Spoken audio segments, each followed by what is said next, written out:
નમસ્કાર દર્શક મિત્રો, 7 ઓક્ટોબર 2023 જ્યારે ઇઝરાયલ પર હમાસે હુમલો કર્યો ત્યારે ઇઝરાયલની ઘણી બધી ટીકાઓ થઈ હતી કે એની મચ ડાઉટેડ અબાઉટ મોસાદ અને સિક્રેટ સર્વિસીસ, એની આયરન ડોમ, આ બધું એક સાથે કાગળના વાઘની જેમ કઈ રીતે તૂટી પડ્યું ને કઈ રીતે આ લોકો હુમલો કરી શકે. પણ આ વખતે ઈરાન પર જે રીતે ઇઝરાયલે હુમલો કર્યો, એના મિલિટરીના ટોપ બ્રાસ, ઈરાન ગાર્ડ્સના ટોપ બ્રાસ, એટમિક એનર્જીના ટોચના વૈજ્ઞાનિકો, આ બધાને એ જ્યાં હતા ત્યાં ઠાર માર્યા લોકો. અને એના જે અગત્યના મથકો છે બધા મથકોને એક પછી એક ધડબડાટી બોલાવી અને ખતમ કરી નાખી લગભગ. ત્યારે એવું લાગે છે કે ઇઝરાયલ માટે જે ઇન્ટેલિજન્સ મોસાદ છે એનું વર્ચસ્વ હજુ અકબંધ છે અને એ ગમે તે આ પ્રકારના એસાઇનમેન્ટ કરી શકવાને સક્ષમ છે. ઈરાન ના જ સમાચાર આવે છે. આમ જો વિશ્વ માધ્યમોમાં પણ બહુ ખુલીને ઇઝરાયલના સમાચાર નથી આવતા. ઇવન અલ જઝીરા જેવી એજન્સીમાં પણ આપણે જોઈએ બહુ ઝાઝુ સ્થાન ઈરાને ઇઝરાયલને શું ડેમેજ પહોંચાડ્યું એનું દેખાતું નથી. એટલે એક શંકા એ પણ જાય છે કે કદાચ news blackout as far as Israel is concern એ પણ હોય અને સાવ ઈરાન નિષ્ફળ ગયું છે એવું ન હોય. પણ શું છે તે ખ્યાલ આવે તે પહેલા કેનેડામાં જે G7 ની શિખર વાર્તા થઈ એમાંથી ટ્રમ્પ વહેલા નીકળી ગયા અને કોઈએ પૂછ્યું એમને કે આ ઈરાન ક્રાઇસિસ ના કારણે કે ના ઇટ્સ બિગર ધેન ધેટ. હવે એનાથી મોટું શું છે એ કઈ ખબર પડતી નથી.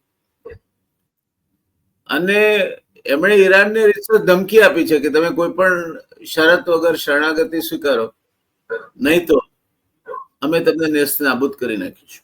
એટલે પોતે સીધા યુદ્ધમાં સંડોવાની તૈયારી છે એ રીતનું પણ અમેરિકાએ વલણ અપનાવ્યું છે. જ્યારે એથી વિપરીત ઈરાનના ટેકામાં ખુલીને હજુ સુધી તો કોઈ આવ્યું નથી. જે એક્સિસનો ભાગ ઈરાન ગણાય છે તે ચાઇના, રશિયા, આ બધા દેશોમાંથી પણ કઈ ઈરાનને એવું કોઈ ખુલીને ટેકો નથી મળ્યો. અને એ પરિસ્થિતિમાં આ યુદ્ધ ક્યાં જઈને અટકશે, એનું સમાધાન કઈ આવશે, યુદ્ધ વિરામ થશે. એક બાજુ રશિયા યુક્રેનના યુદ્ધમાં હજુ ક્યાંય કોઈ ગળ પેસતી નથી. ટ્રમ્પે કહ્યું હતું કે હું પ્રમુખ થઈશ અને બીજા દિવસથી ત્યાં યુદ્ધ વિરામ થશે, પણ એ કઈ ટ્રમ્પને કોઈ ગાંઠતું નથી. એમ ઇઝરાયલ પણ કોઈને ગાંઠતું નથી. એટલે દુનિયામાં જે બીજા વિશ્વયુદ્ધ પછીની પરિસ્થિતિ હતી કે જે દુનિયાને વિશ્વને લાગેલું કે એવી સંસ્થા હોવી જોઈએ કે જે આ પ્રકારના ઉદ્ધત અથવા રોગ સ્ટેટ કહેવાય એ રાજ્યોને, એ દેશોને કાબુમાં રાખે અને વિશ્વમાં એના સામે ખડો થઈ જાય. થોડોક સમય નહેરુજીના સમયમાં નોન અલાઇન મુવમેન્ટનો એવો દબદબો રહ્યો, પણ એ પણ અત્યારે તો લગભગ આપણા દ્રશ્ય પટલ પરથી અદ્રશ્ય થઈ ગયો હોય એવું લાગે. આ પરિસ્થિતિમાં આ યુદ્ધ ક્યાં જશે અને એ યુદ્ધની પાર્શ્વભૂમિકામાં જોઈએ તો ઓઇલ, તેલ. કારણ કે એની પાસે બે વસ્તુ છે. એક તો પોતે તેલ કાઢે છે ને વેચે છે, એ એક વસ્તુ છે, એનું ખનન એને વધાર્યું છે. પણ બીજું હોર્મુઝ સ્ટ્રેટ જ્યાંથી પસાર થાય છે તેલ, એને પણ એ ધારે તો બંધ કરી શકે તે પ્રકારની ક્ષમતા ઈરાન પાસે છે. કરશે કે નહીં એ જુદી વાત છે. 7માંથી 6 એમાં એ ઈરાનના કાબુ હેઠળ છે.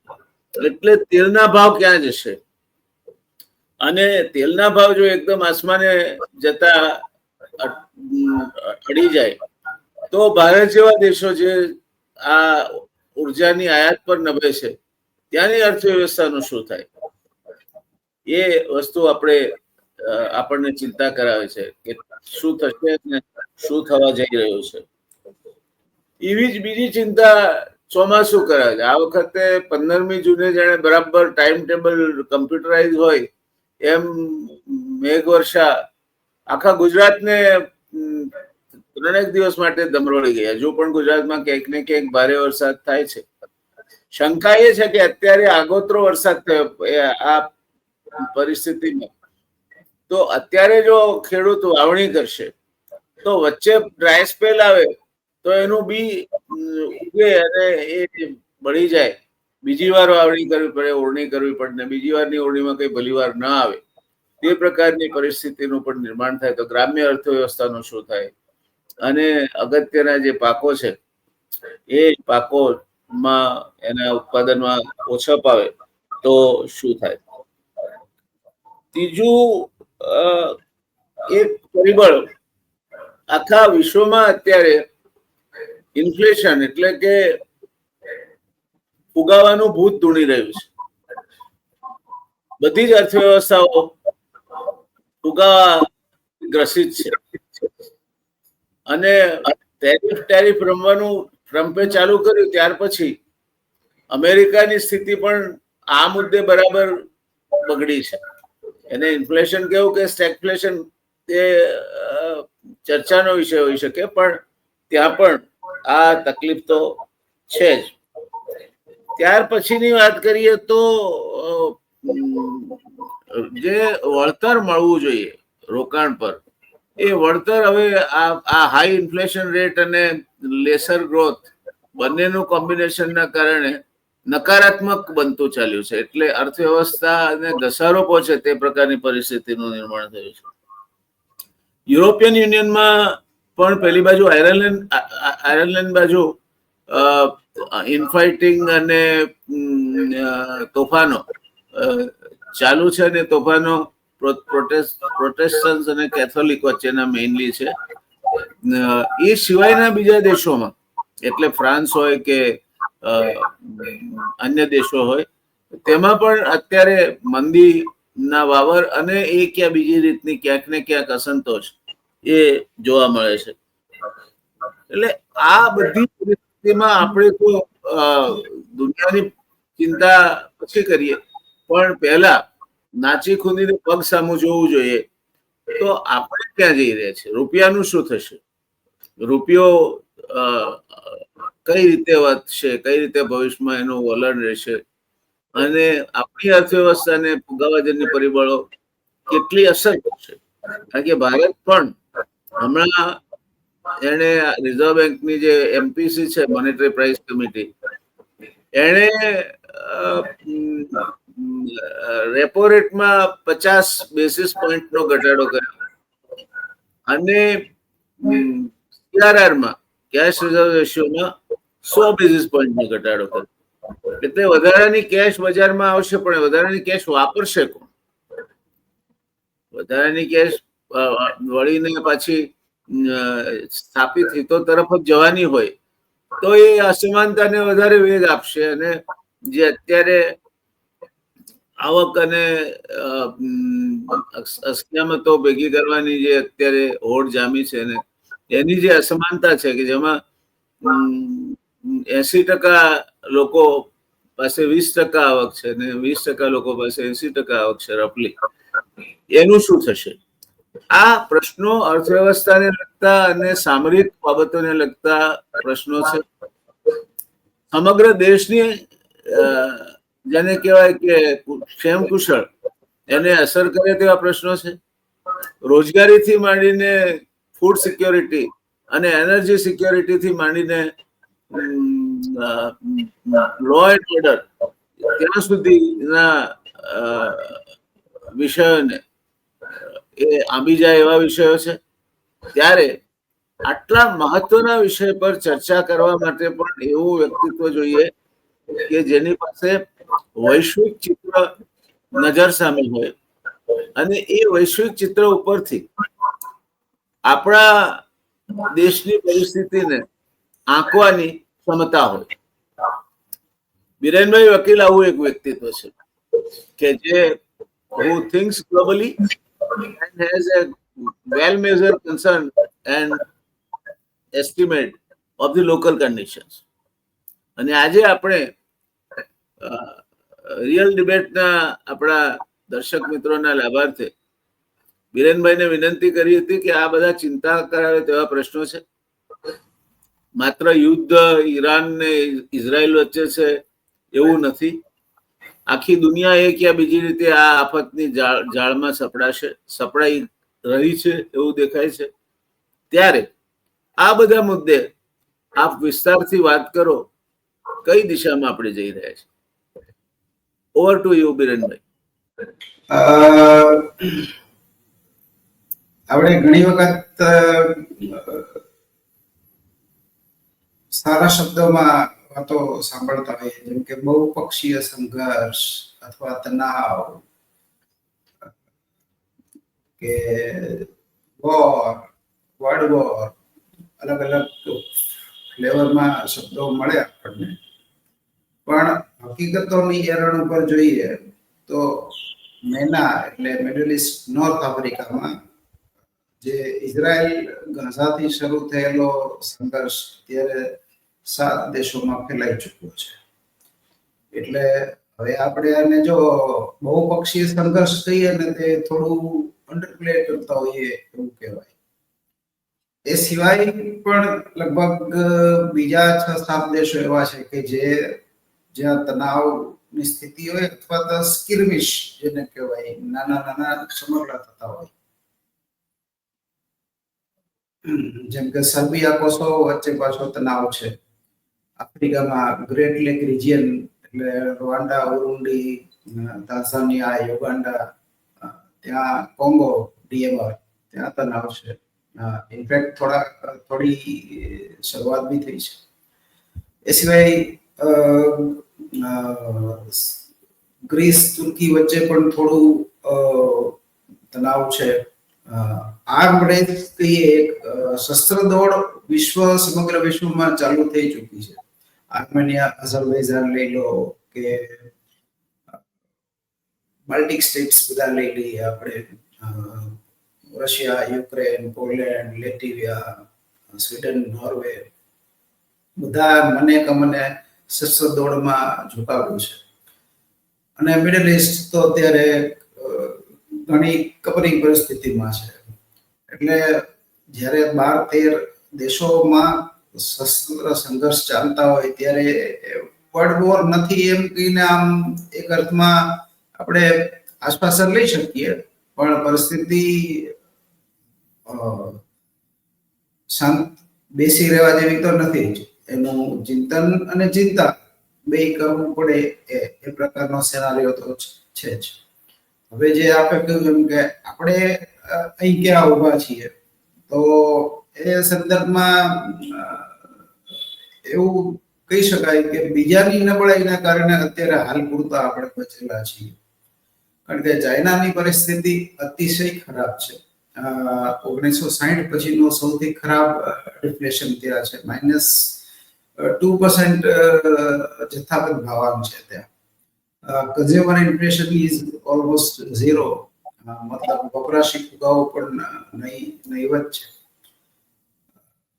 યુરોપની વાત કરીએ તો 0.1% ફુગાવો છે, અને સ્વિટ્ઝરલેન્ડ ફરી પાછું નેગેટિવ ઇન્ટરેસ્ટ રેટમાં આવી જાય એવું બને. કારણ કે આવતા વીકમાં જે ગુરુવારે જે રેટની મીટિંગ મળશે એમાં એ લોકો વ્યાજ દર 0 કરી નાખશે. ત્યાં શોર્ટ ટર્મ બોન્ડ યુનિટ તો અત્યારે -0.1 થઈ ગયા. ECB એ પણ 8 વખત વ્યાજ દર ઘટાડ્યા છે. એટલે આ વૈશ્વિક ક્યુઈ બૂમ જેને કહીએ આપણે, નોટો છાપવાની, દલાતરવાળીની જે છાપવું 10-12 તો છાપને 50-60 એ પ્રકારનો સિનારીઓ છે. એટલે આપણી માટે થોડો આફતમાં અવસર એવો છે કે મફતિયા નાણાંનો ફ્લો દુનિયામાં જતો રહેશે તો એ લોકોને અત્યારે આપણે સ્વીટ સ્પોટ લાગીએ છીએ કે ભાઈ બીજા કરતા આપણે થોડા બેટર સ્થિતિમાં છીએ. અમેરિકાની વાત કરીએ તો અમેરિકા થોડું થોડું તકલીફમાં છે, ખાસ કરીને ડેફિસિટના મામલે. એક મારો ટેક એવો હોય છે કે કમજોર અમેરિકા પણ ખરાબ છે અને મજબૂત અમેરિકા પણ ખરાબ છે, પણ ઓછું ખરાબ લેસર ઇવિલ તરીકે હું એવું માનું કે કમજોર અમેરિકા હોય તે કમસે કમ પોતાના પ્રશ્નોમાં ગૂંચવાયેલું રહે, તમને હેરાન કરવા ન આવે. જ્યારે પોતે ખૂબ મજબૂત હોય ત્યારે તમને હેરાન કરવા આવે, મીન્સ અન્ય લોકોને, મીન્સ બીજા દેશો.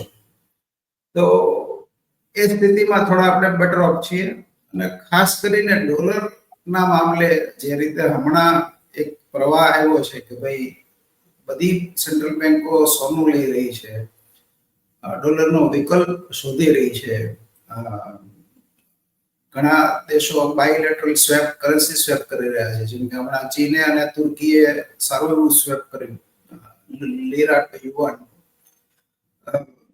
એટલે એ અર્થમાં ધીમે ધીમે લોકો એવું માનતા થયા છીએ કે મલ્ટીપોલર વર્લ્ડ, જેમાં ગ્લોબલ રિઝર્વ કરન્સી તરીકે ડોલરનો વિકલ્પ શોધી લેવો. ચાઇનાએ હમણાં એક સરસ સૂચન કર્યું, આજે જ એમનું સૂચન છે કે સ્પેશિયલ ડ્રોઈંગ રાઇટ્સ જે હોય IMF ના, એને આધારે એક આપણે કોર સોવરિંગ કરન્સી ડેવલપ કરવી જોઈએ. એમાં જે તે દેશોની એસેટ બેઝ ક્રેડિટ ક્વોલિટીના આધારે એના ડ્રોઈંગ રેટ્સ નક્કી થાય. કારણ કે આજનું જે મોડેલ છે, 3-4 કરન્સીઓનું, યુરો કે ડોલર કે યેન, એ આ આધાર, એટલે આ મોડેલ ટકી શકે એવું નથી. અને સૌથી મોટો પ્રશ્ન અત્યારે છે તો ટ્રસ્ટ ડેફિસિટ છે કે ભાઈ મારે કઈ એસેટ ઉપર ભરોસો કરવો. એટલે જ કદાચ સોનું અને બિટકોઈન, એમાં બિટકોઈનની તેજીને એટલે હું સિરિયસ લઈ શકું છું કે જેના કોઈ આધાર નથી, જેના મા બાપનો પત્તો નથી, એવા કરન્સી ઉપર પણ લોકો ભરોસો મૂકી રહ્યા છે. મતલબ કે સરકાર ઉપર કઈ હદનો અવિશ્વાસ હશે. ટ્રસ્ટ ડેફિસિટના સંદર્ભમાં એવું દેખાય છે કે આ પરિસ્થિતિને આપણે કોર થોડી એનેટોમીની રીતે જોવી જોઈએ. ઇન્ડિયા તો ઠીક છે, રિલેટિવ શબ્દ ઉપર હું ભાર મૂકું છું કે બેટર ઓફ છે, પણ મિડલ ઇસ્ટ કે આર્જેન્ટિના કે લેટિન અમેરિકા, યુરોપ, હજી ક્યાંય પરિસ્થિતિ સુધરતી દેખાતી નથી.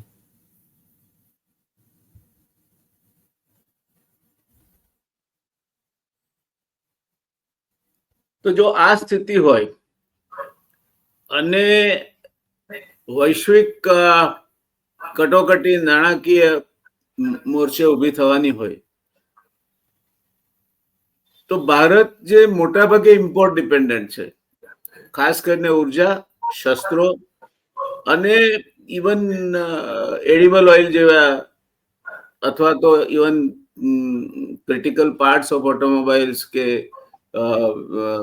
ફાર્માસ્યુટિકલ એક્ટિવ ઇન્ગ્રેડિયન્ટ્સ, આ બધી બાબતોમાં તો ભારતની જે ઉત્પાદન વ્યવસ્થા છે, એ ઉત્પાદન વ્યવસ્થાને આ ઇનપુટ્સ મોંઘા ને મોંઘા પડતા જાય એવું બને. અને એવું થાય તો જે અત્યારે જીડીપી ગ્રોથ રેટ આ વર્ષ માટે એવી ધારણા છે કે 6.5% આજુબાજુ રહે, તો ખરેખર એ રેન્જમાં પકડાશે કે પછી આગળ જતા હજુ પણ એ નીચો જશે? આપણે આમાં બે સિનારીઓ હું કન્સિડર કરું. એટલે બેઝલાઇન સિનારીઓમાં કેસ 1 કે ભાઈ 1-2-3 વર્ષ ટૂંકા ગાળામાં, મીન્સ મીડિયમ ટર્મમાં, યુક્રેન અને મિડલ ઇસ્ટ, આ જે બે મેજર વોર છે, એમાં કોઈ યુદ્ધ વિરામ કે કોઈ આઉટકમ આવે તો એક મોટી ઘાતમાંથી વૈશ્વિક રાજનીતિ કે અર્થનીતિ મોટી ઘાતમાંથી બચી જાય. તો એ સંજોગોમાં આપણો ગ્રોથ રેટ 5, 6, 6.5 મેન્ટેન રહે. પણ જો ક્રૂડ ફરી પાછું 80-85 ના ઝોનમાં આવી જાય અને ખાસ તો રિસોર્સ હન્ટ જેને આપણે કહીએ, લિથિયમ કે ક્રિટિકલ મિનરલ્સ, કોબાલ્ટ, આ બધામાં જે ડિફેન્સની ઘણી બધી આઇટમ છે, ટંગસ્ટન કે આર્સેનિક, એન્ટીમની, આ બધામાં જો ભાવ બેકાબુ થાય તો આપણને એની વિપરીત અસર થઈ શકે. અત્યારે હું આ જે વોરને જોઈ રહ્યો છું, એમાં પણ ભૂતકાળમાં જે વોર હતી એમાં ક્રૂડ ઓઇલ ક્યાંક ને ક્યાંક મેજર ભાગ ભજવતું હતું કે ભાઈ ઈરાક ઉપર વેપન્સ ઓફ માસ ડિસ્ટ્રક્શન ના નામે ઈરાકના તેલ ક્ષેત્રો ઉપર કબજો લેવાની વાત હતી.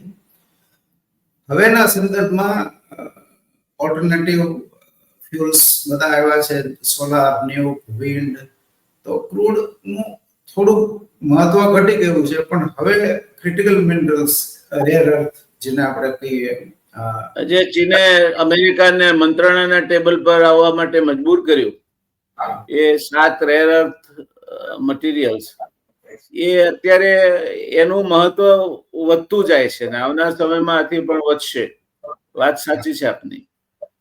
એટલે અત્યારનો જે પેલું સ્ટેક જેને આપણે કહીએ ને, તો એ રિસોર્સ ક્રંચ જેવું વધારે દેખાય છે. એટલે કારણ કે બેઝિકલી શું થયું છે કે એઆઈ ના આવિષ્કાર પછી, ચાર્ટ જીપીટી ના આવિષ્કાર પછી આખી જે ટેકનોલોજી ઓવર હતી હવે એઆઈ બાજુ શિફ્ટ થઈ ગઈ.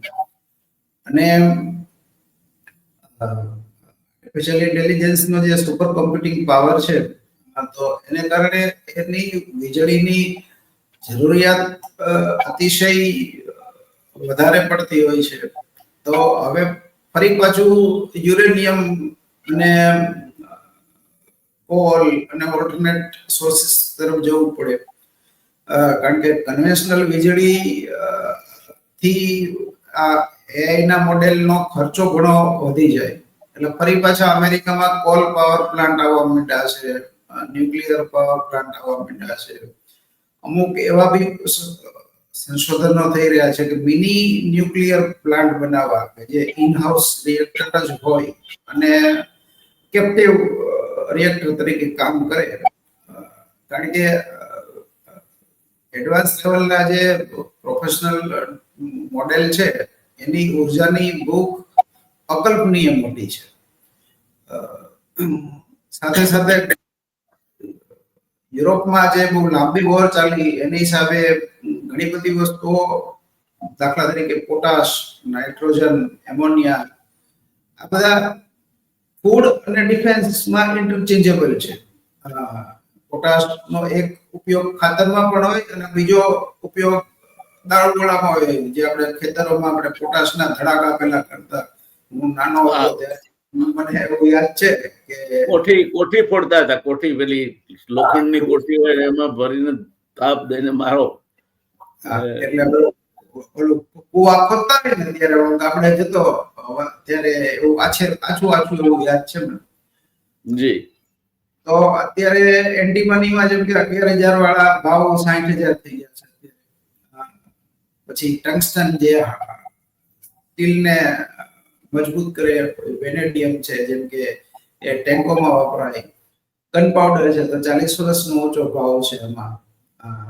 તો આવા બધા કારણોસર ક્રિટિકલ મિનરલની સિચ્યુએશન થોડી ખરાબ છે. અને કમનસીબે રશિયા અને ચાઇના આમાં મેજર સોર્સ છે.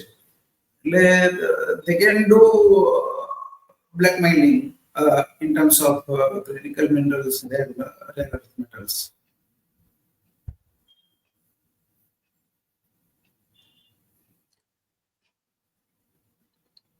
આપણે બે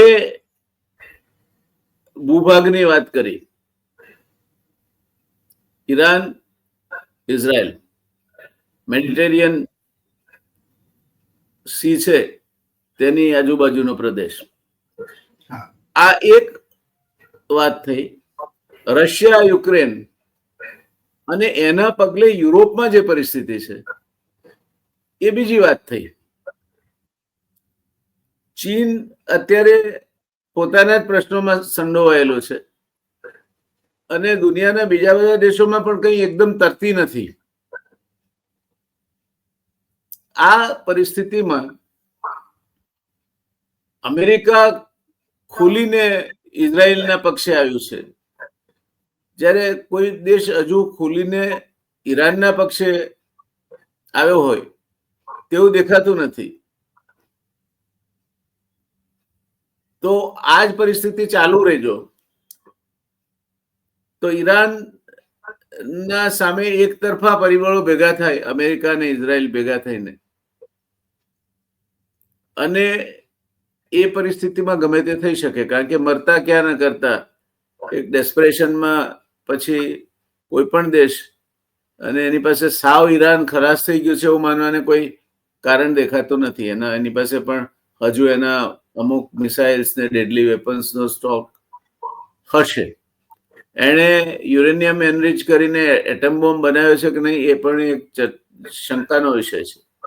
ઇઝરાયલ ને અમેરિકા એ દિશામાં ધારે તો મદદ કરી શકે એમ છે. એટલે ઇઝરાયલ પણ એટમિક નેશન છે એમ માનીને આપણે ચાલીએ તો આ પરિસ્થિતિમાં આખું વિશ્વ એક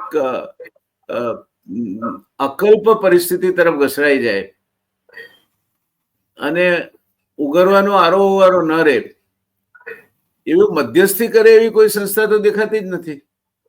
ગાઝામાં જે રીતે લોકો ફસાયેલા છે ને ભૂખમરાથી મરી રહ્યા છે, એમને યુનાઇટેડ નેશન્સનું ખાદ્ય પદાર્થોનો અને દવાઓનો પુરવઠો પણ ન પહોંચે એવી નાકાબંધી કરીને ઇઝરાયલ બેઠો છે. ઇઝરાયલ કોઈને નથી ગાંઠતો, એમ કાલે ઉઠીને બીજો દેશ પણ કોઈને નહીં ગાંઠે. તો આ પરિસ્થિતિમાં યુનાઇટેડ નેશન્સ એ અપ્રસ્તુત બની ગયું છે. માત્ર યુનાઇટેડ નેશન્સ જ નહીં પણ જે કોઈ આપણા ઇન્સ્ટિટ્યુશન્સ છે, જેમ કે WTO અગર વેપારની વાત કરીએ, અથવા તો જે યુનાઇટેડ નેશન્સના જે પેટા વિભાગો છે, જેમ કે ફૂડ એન્ડ ફાઓ જેને આપણે કહીએ, એ કોઈનું આમ અત્યારે વજૂદ રહ્યું નથી. જેમ કે WTO ને તો ડોનાલ્ડ ટ્રમ્પ સાહેબ આવે તો ટેરિફની જે વાત છે તેમાં એમને કઈ રિસ્પેક્ટ હોય એવું લાગતું નથી. અને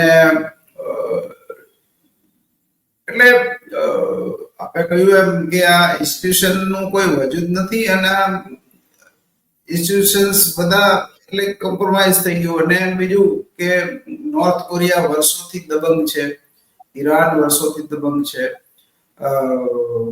અને આર્થિક પ્રતિબંધો વર્ષોથી હોવા છતાં આ દેશોની દબંગાઈ ઉપર કોઈ રોકટોક નથી આવી.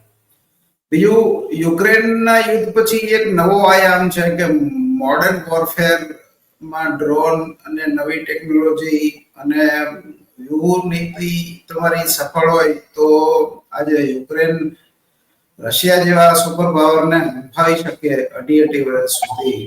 એટલે ઘણા બધા પાસા એવા છે કે જે ન સમજી શકાય, અને ઘણા એવા પણ છે કે જે આગામી યુદ્ધો કદાચ જે કંઈ થશે એમાંથી બી ઘણું બધું એડેપ્ટેબિલિટી ઘણા લોકો આ Ukraine is real time experiment basically. એટલે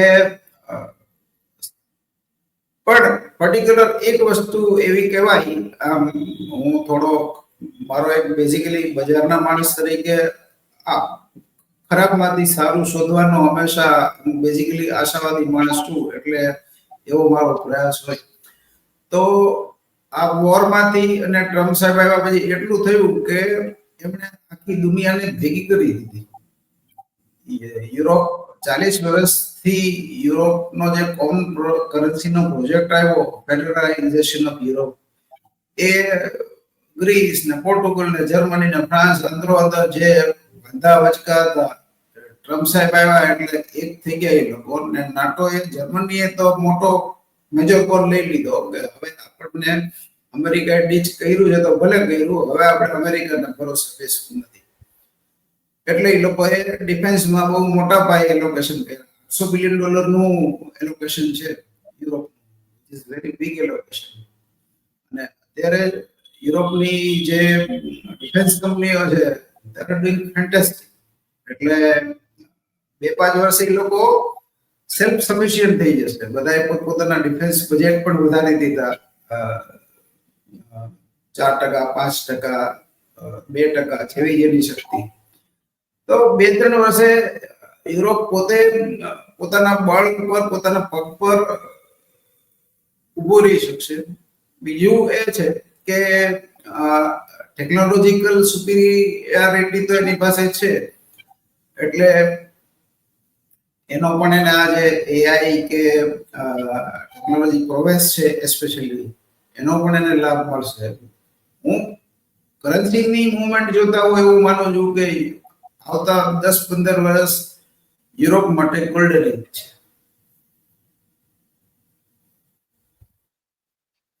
ભારત માટે શું છે? મેં કીધું ને કે આપણે દુનિયામાં જે કોઈ કમાય એ પૈસા નાખવા આપણે ત્યાં આવવાનું છે. એટલે કોઈ એક નાનકડું દુકાન હોય, ગામ હોય ને એમાં 15-20 શરાબ હોય, એમાં તમને ખબર પડે કે સૌથી છેલ્લો શરાબ XYZ છે એ સૌથી છેલ્લે ઉઠી જવાનો છે. ઉઠી જવાના છે બધા, પણ સૌથી છેલ્લે કોણ ઉઠી જશે? તો તમે એને ત્યાં પૈસા મૂકવા જશો. અને સૌથી પહેલે ઉઠી જવાનો હોય એને ત્યાં પૈસા ઉપાડી લેશો, વિથડ્રો કરશો. તો અત્યારે જે અમેરિકામાંથી કેપિટલ ફ્લાઇટ શરૂ થઈ, લોકો પોતાના પૈસા પુલ આઉટ કરી રહ્યા છે અને યુરોપમાં પાર્ક કરી રહ્યા છે. કોઈ સ્વિસમાં કરી રહ્યું છે, કોઈ જાપાનમાં કરી રહ્યું છે. તો એ સંદર્ભમાં જે નોટોનું પ્રિન્ટિંગ છે, સ્ટિમ્યુલસ પેકેજ જેને આપણે કહીએ, એ પૈસા નાખશે ક્યાં? લોકો નાખશે તો અહીંયા. એટલે 4 માર્કેટ છે અત્યારે જે લુક્રેટિવ છે. એમાં એક હોંગકોંગ છે, એક જાપાન છે, ત્રીજું ઇન્ડિયા છે, ચોથું કોરિયા છે. 4 માર્કેટમાં ડિસન્ટ ઇનફ્લો આવી રહ્યા છે. વિયેતનામ પણ જે રીતે કોલાબરેટ કરી રહ્યું છે જાપાન સાથે, હમણાં એણે અમુક કોલાબરેશન્સ કર્યા અને જે રીતે એક પ્રગતિ કરી રહ્યું છે, એ હતા Vietnam also seems to be a serious contender in this race. Don't you think so? Vietnam already ઘણી ડેવલપ ઇકોનોમી છે. હું જ્યારે અમેરિકા ગયો ને સૌથી પહેલા 2018માં, ત્યારે મેં જસ્ટ કેઝ્યુઅલી મેં 4 દેશોના કપડા જોયા. એમાં વિયેતનામના સપોઝ $12-15 હોય, ચાઇનાના $8-9 હોય, પાકિસ્તાન બાંગ્લાદેશના $4-5 હોય, ઇન્ડિયાના $2-3 હોય. એટલે અને બીજું કે એ લોકોની જે ફાઇનાન્શિયલ ટેકનોલોજીકલ પ્રોગ્રેસ છે, જેમ કે ઇલેક્ટ્રોનિક્સ હોય, તો ઇવન ઘણા વર્ષો સુધી આપણા મોબાઈલ ચાર્જર કે power bank A made in Vietnam આવતા હતા. થાઈલેન્ડ, મલેશિયા અને વિયેતનામ આ ત્રણેય ઇકોનોમી ટેકનોલોજીકલી ઘણી સ્ટ્રોંગ છે. જેમ કે થાઈલેન્ડનું ઓટો એસેમ્બલિંગમાં જાપાનની ઘણી કારો પેલા થાઈલેન્ડમાં બનતી હતી, હવે અમુક આપણે ત્યાં બનવા માંડી. Vietnam is very serious contender.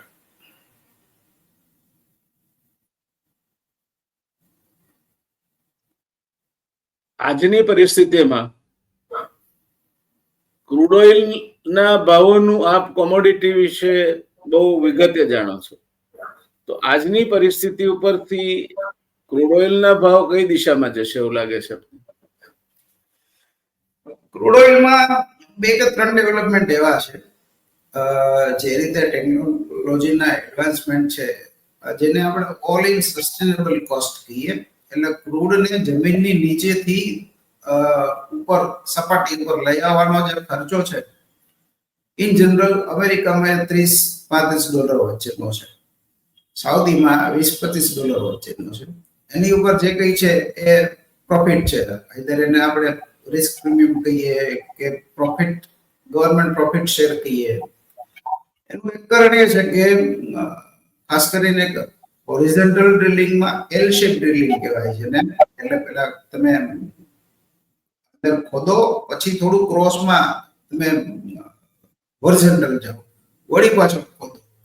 તો એવું કરવાથી સેમ ત્રિજ્યામાં, સપોઝ 1 માઇલની ત્રિજ્યામાં તમને પેલા જે મળતું હતું એની કરતા હવે 1.5 1.5 ફૂટ વધારે મળે છે.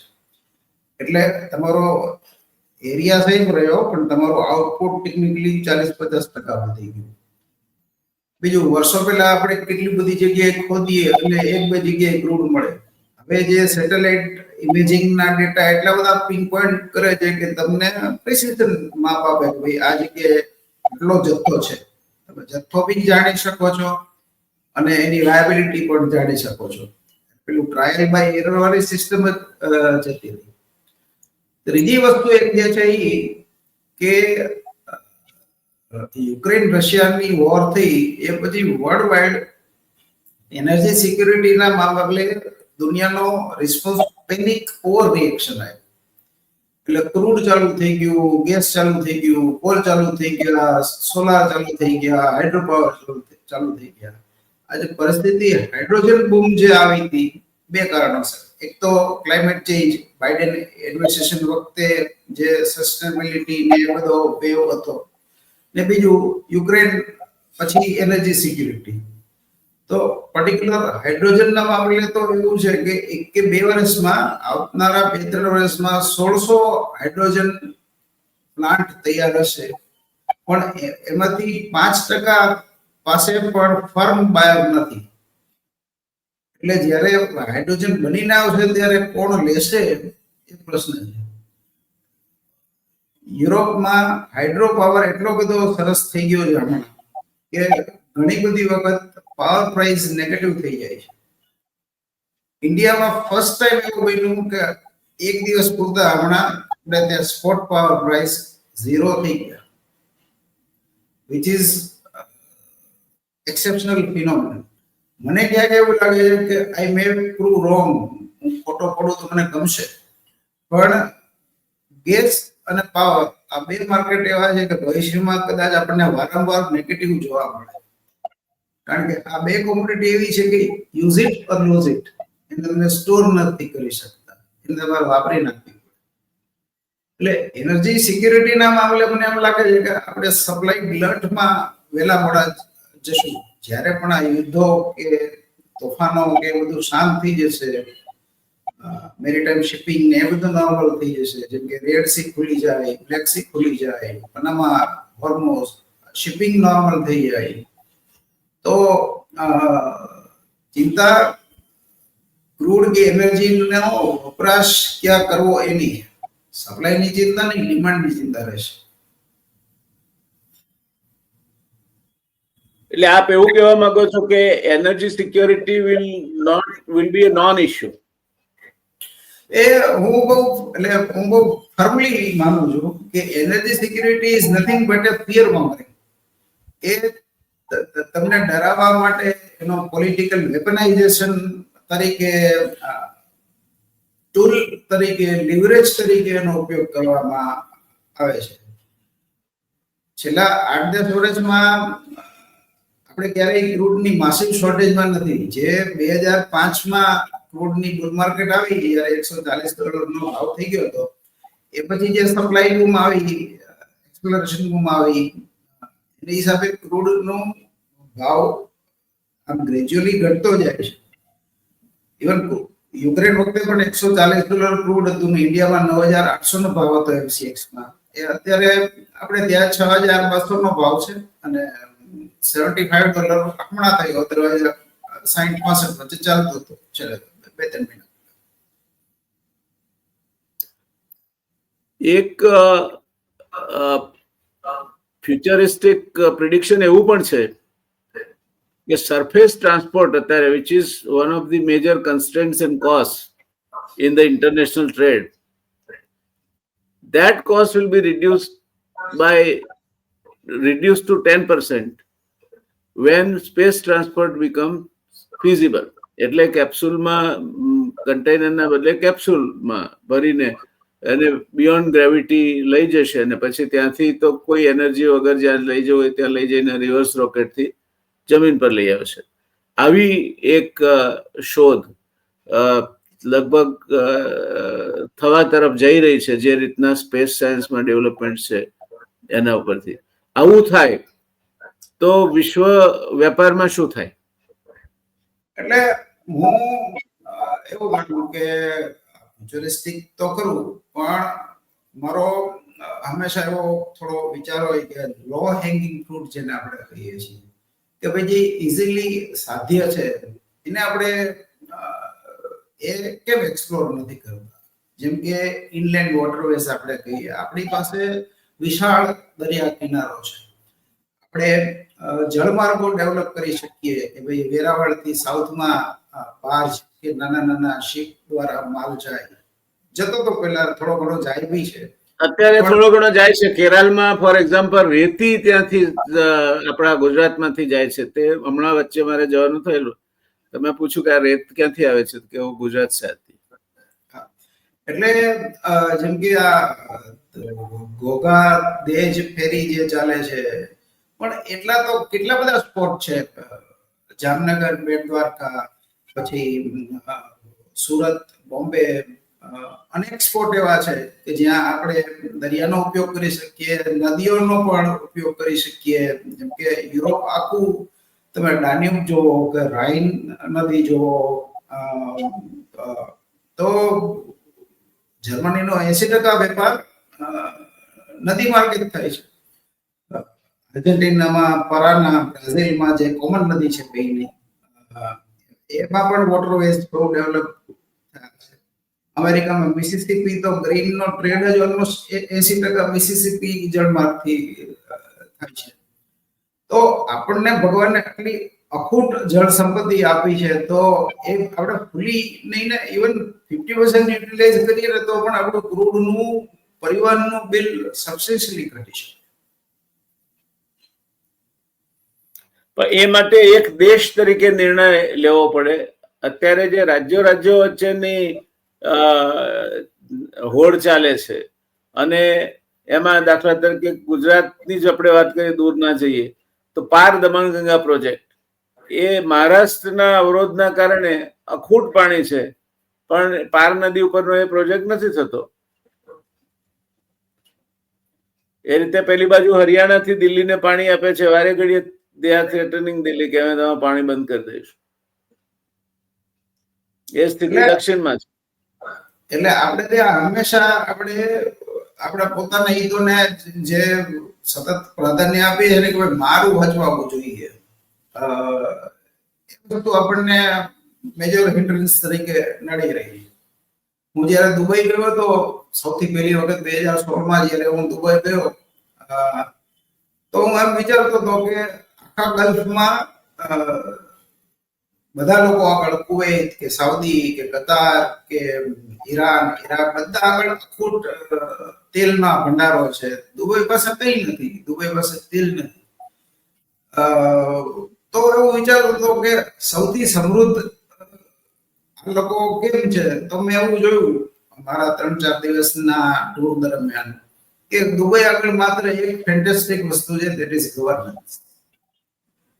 એક ગવર્નન્સ અને પોર્ટ, આ બે વસ્તુનો બખૂબી ઉપયોગ કર્યો.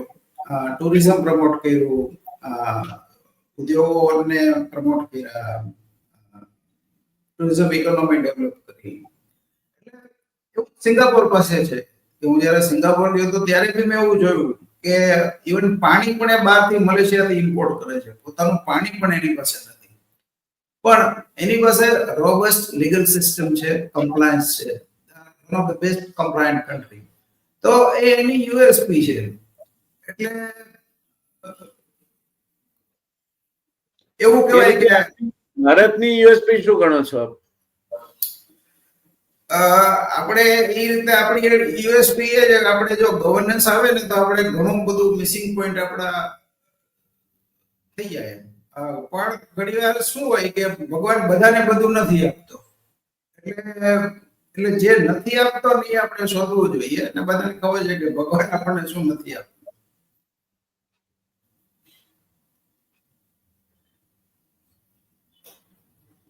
એ પરિસ્થિતિમાં ભારતીય અર્થવ્યવસ્થા જે ધીરે ધીરે પાછી હિન્દુ રેટ ઓફ ગ્રોથ તરફ સરકી રહી છે અને Indian currency vis-a-vis other prime currencies in the world, એની શું પરિસ્થિતિ થવાનું શક્યતા જુઓ છો? અત્યારે ઇન્ડિયન કરન્સી રિલેટિવલી એપ્રિશિએટ થઈ રહી છે, પણ જસ્ટ બીકોઝ કે એમાં બહારની જે કરન્સી છે, જેમ કે સાઉથ એશિયન કરન્સી, મલેશિયા રિંગિટ કે ઇન્ડોનેશિયન રૂપી કે કોરિયા વોન કે તાઇવાન ડોલર, આ બધી એકદમ ખતરનાક રીતે એપ્રિશિએટ થઈ. જેમ કે તાઇવાન ડોલર તો 20% એપ્રિશિએટ થયો પાછલા 4-5 મહિનામાં. તો એક બીજાની મજબૂતાઈનો આપણને અત્યારે લાભ મળી રહ્યો છે.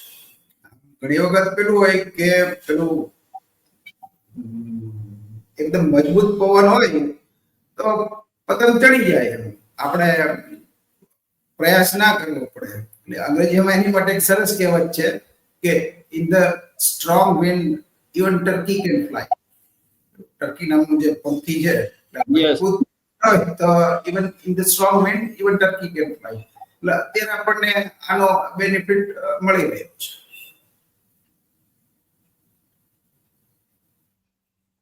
What are the constraints? ભારતીય અર્થવ્યવસ્થા અને ભારતીય ચલણ એના સામેના પડકારો અને અવરોધો શું છે તમારા મત પ્રમાણે? અત્યારે આ જીઓપોલિટિકલ અનસર્ટિનિટી, એક્સટર્નલ રિસ્ક જેને આપણે કહીએ છીએ, એમાં બી મેજર તો ક્રૂડ ઓઇલ નું ફેક્ટર અને ગ્લોબલ આર્મ રેસ, કે ભાઈ જાણતા અજાણતા તમારે ડિફેન્સ પાછળ પૈસા ખર્ચવા પડે. આ બે ઇન્ટરેસ્ટ છે. જમા પાછો એ છે કે આપણે ધીમે ધીમે આપણે સર્વિસ ઇકોનોમી એટલે ગ્લોબલ બેક ઓફિસ બની રહ્યા છીએ. તો એને હિસાબે આપણું ડિજિટલ સ્ટ્રક્ચર ઘણું પાવરફુલ છે. એ આપણને થોડું સપોર્ટ કરી રહ્યું છે.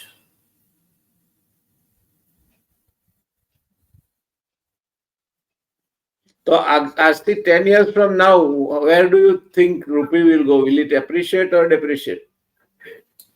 રિઝનેબલી એપ્રિશિએટ થવાના ચાન્સ મને દેખાઈ રહ્યા છે હાલની સ્થિતિમાં. એટલે ભારતની વિકાસને શું થાય? એટલે નિકાસને આપણે માત્ર વેલ્યુના સંદર્ભમાં નહીં જોઈએ. એટલે કે જેમ કે ચાઇના એક સરસ ઉદાહરણ છે કે ચાઇના ધીમે ધીમે કરતું બલ્ક લો ગ્રેડ નિકાસોમાંથી હાઈટેક એક્સપોર્ટમાં જઈ રહ્યું છે. કે પેલા એ પેલું કપડા, ટાયર ને રબર ને પેલા બેટરીના સેલ ને એવું બધું હવે નથી બનાવતું. હવે એડવાન્સ લેવલની વસ્તુઓ બનાવે છે. તો એવો જો પ્રોફાઇલ થઈ જાય તો હાઈટેક પ્રિસિઝન જેને કહે છે, પ્રિસિઝન મેન્યુફેક્ચરિંગ, એમાં ઘણો સ્કોપ રહે. જેમ કે આઈફોન છે તો અત્યારે 99% આઈફોન ઇન્ડિયામાં બનતા થઈ ગયા અને અહીંથી એક્સપોર્ટ થવા લાગ્યા. પણ એમાં ઇમ્પોર્ટેડ કમ્પોનેન્ટ્સ કેટલા? એમાં લગભગ 35-40% ખરા, ડિસ્પ્લે અને મધરબોર્ડ ને એવા બધા. પણ એ સિવાય રિઝનેબલી આપણે ત્યાં થાય છે. કદાચ મેજર સૌથી મોટી બૂમ હોય ને તો સેમી કંડક્ટરની મને દેખાઈ રહી છે. કદાચ 3 વર્ષમાં તો 5 ગ્લોબલ ફેક્ટરીઓ આપણે ત્યાં એક્ટિવેટ થઈ ચૂકી હશે. હું હમણાં આ સંદર્ભમાં પર્સનલ ટ્રીપ કરતો હોઉં છું, just to have sum feel on ground. All of them are coming to Gujarat. Is that true? એમાં 3 જણા છે કન્ટેન્ડરમાં. એક કર્ણાટક છે, હૈદરાબાદ છે. આપણે ત્યાં એટલીસ્ટ 3 મોટા લોકો આપણે ત્યાં આવી રહ્યા છે. 2 આવી ગયા અને ત્રીજું પાઇપલાઇનમાં છે. So will Gujarat become the hub of semiconductor industry? that is, I think it is still too early. પણ 4-5 વર્ષમાં એટલે કન્ટેન્ડર 2 કે 3 છે. તામિલનાડુ, કર્ણાટક અને આપણે મેજર કન્ટેન્ડર. મહારાષ્ટ્ર પાસે અમુક એના પોતાની મર્યાદાઓ છે. ત્યાં બી થોડો ગવર્નન્સનો ઇસ્યુ આવે છે. પણ અહીં જે સૌથી જમા પાસું હોય ને તો એ પેલું law and order, reasonably low crime rate is આપણું જમા પાસું છે આ મામલે. અને સ્કિલ લેબર આપણે ત્યાં અવેલેબલ છે.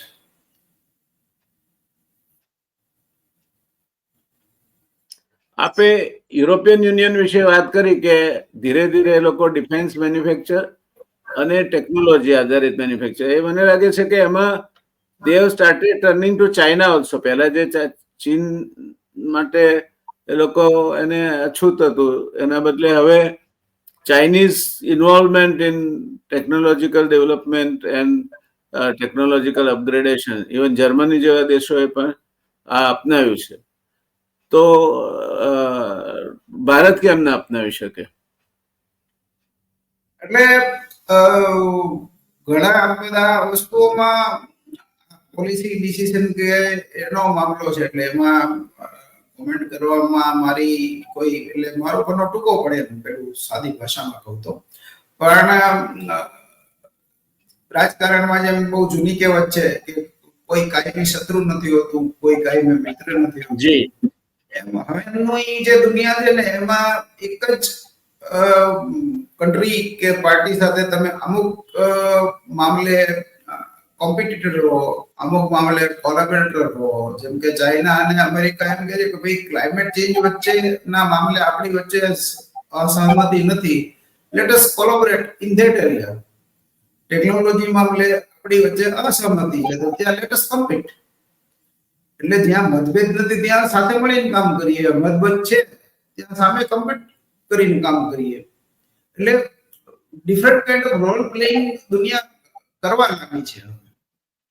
એટલે આપ એવું કહેવા માંગો છો કે સેગમેન્ટલ કોલેબોરેશન્સ નો જમાનો આવી રહ્યો છે આવનાર સમયમાં, અને ભલે એકમાં સ્પર્ધા હોય પણ બીજા કોઈ એક્ટિવિટી થિયેટરમાં તમે સહકાર પણ સાધી શકો, તે પ્રકારનું આખી વર્લ્ડ ટ્રેડ ઓર્ડર અથવા તો વર્લ્ડ મેન્યુફેક્ચરિંગ ઓર્ડર એ દિશામાં જશે, જેનું અત્યારે શરૂઆતી ઉદાહરણ યુરોપિયન યુનિયન છે. એટલે આમ તો હરીફરીને તમે બેક ટુ બેઝિક્સ જાઓ તો રિકાર્ડોની જે કમ્પેરેટિવ એડવાન્ટેજની થિયરી છે, તો હું એક સાદું ઉદાહરણ આર્થિક પરિપ્રેક્ષમાં એવું લઈશ કે ભાઈ એક ભાઈ શર્ટ બનાવે છે, તો શર્ટ બનાવનાર, સપોઝ આપણે દરજી ભાઈઓની વાત કરીએ તો કોઈકની ગાજ બટનમાં માસ્ટરી હોય, કોઈની માપ લેવામાં માસ્ટરી હોય, કોઈની સેવામાં માસ્ટરી હોય. તો જેની જેમાં માસ્ટરી છે એ કામ કરે ને તો વધુ ઝડપે ઓછા સમયમાં સારા કપડા તૈયાર થઈ શકે. Yes, this is one of the economists has said that all trade zones and barriers will vanish. Each country will specialize in manufacturing whatever they can do the best and trade with each other like mads. આવનાર સમયનું ચિત્ર આપતા એક અર્થશાસ્ત્રીએ એવું કહ્યું છે કે આ થવાની શક્યતા છે. એટલે નાફ્ટાથી માંડીને બાકીના બધા જે કંઈ ઝોન છે, they will become irrelevant. The geographical boundaries will also become irrelevant. યુદ્ધે તો એ બાઉન્ડ્રીઝને ઇલેવન્ટ બનાવી જ દીધી છે. હવે સરહદે યુદ્ધ નથી લડાતું, હવે તો પિન પોઇન્ટેડ નિશાનો ઉપર મિસાઇલ્સ અને ડ્રોન ત્રાટકે છે. કોવિડ પછી આપણે સૌથી મોટો પદાર્થ પાઠ એ છે કે સપ્લાય ચેઇન રીલોકેશન. પછી અને બીજું કે ડેમોગ્રાફિક્સ પણ બહુ બધા બદલાઈ રહ્યા છે. જાપાનમાં જેમ કે બહુ ગ્રે પોપ્યુલેશન, જેને આપણે કહીએ કે ભાઈ બહુ એજેડ છે. Europe is almost grey economy nowadays. North Europe તો ખાસ કરીને 70-80 વર્ષના લોકો ઘણા બધા છે. China is also facing some kind of this above 50 વાળું બેરિયર ત્યાં પણ છે. તો આપણને જે આ બદલાતી ડેમોગ્રાફિક પ્રોફાઇલ છે કે ભાઈ એક દેશમાં યંગ પોપ્યુલેશન 20-25 વર્ષના લોકો હોય, એક દેશમાં 70-80 વર્ષના લોકો હોય, તો અહીંયા કોલેબોરેશન અલગ અલગ રીતે ડેમોગ્રાફિક પ્રોફાઇલને પણ ધ્યાનમાં રાખવો જોઈએ અને ટેકનોલોજીકલ પ્રોફાઇલને પણ ધ્યાનમાં રાખીને થઈ શકે.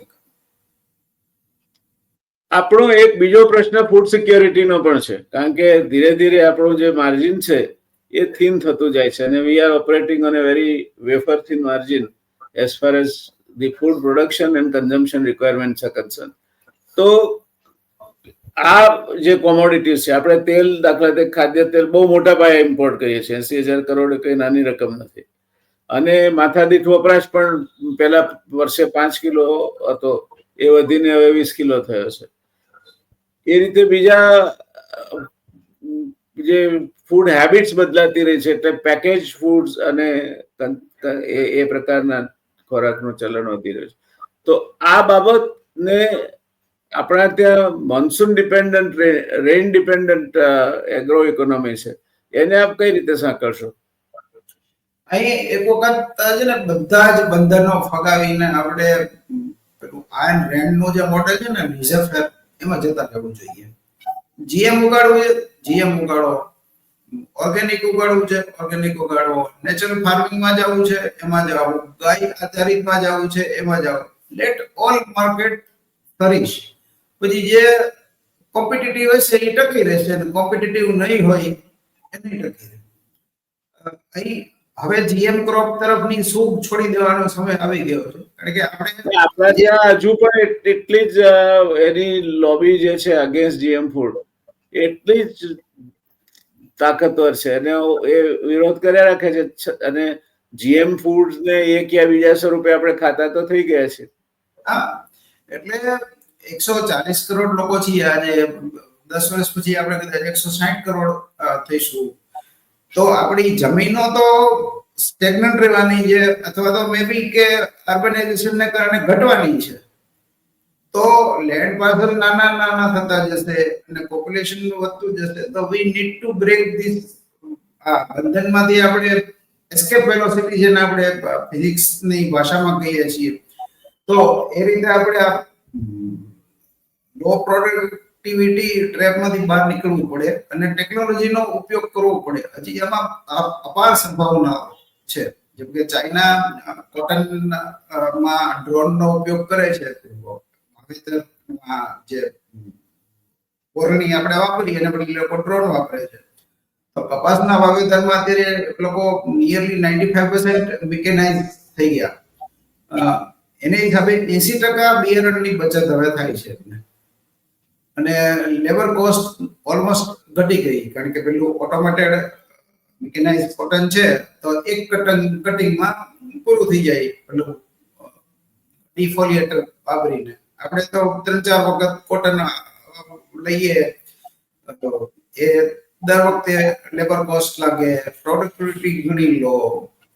એટલે આપણે એ મામલે સોયાબીનમાં, રાયડામાં, કોટનમાં ઘણી બધી રીતે પ્રોડક્ટિવિટીમાં બહુ જ પાછળ છીએ ગ્લોબલ પેરામીટર્સ. પણ બીજું પાસું જે છે રેઇન ડિપેન્ડન્સી, એ બાબતમાં શું માનવું છે આપનું? આવનાર સમયમાં એ કઈ દિશામાં લઈ જશે ભારતીય કૃષિને?